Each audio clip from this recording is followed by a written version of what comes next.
Uh, George, if you had to pick one, what would you see as the most important security metric to focus on? Well, it's got to be around how I'm doing against how my programs are effectively aligned against risks that I've identified. We need to track the risks that are presented against the organization. That creates a foreseeable set of factors that management needs to be aware of and needs to be engaged around.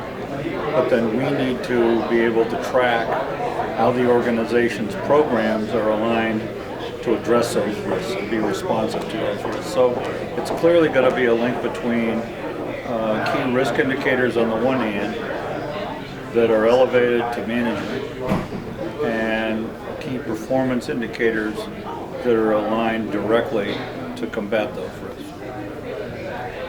Also regarding metrics, can you explain what the advantage is to move from counting security department activities to creating value metrics? Well, I mean, every time I go into an organization and ask, let me see your metrics, what they show me is a spreadsheet. And what they're doing is precisely what you're talking about, counting things.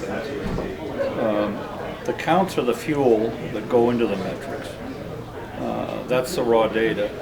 What I care about, and I think what organizations need to care about, is what's a storyline? What is that data telling you about risk? What's it telling you about your performance? What's it telling you about the engagement of the security organization with business process?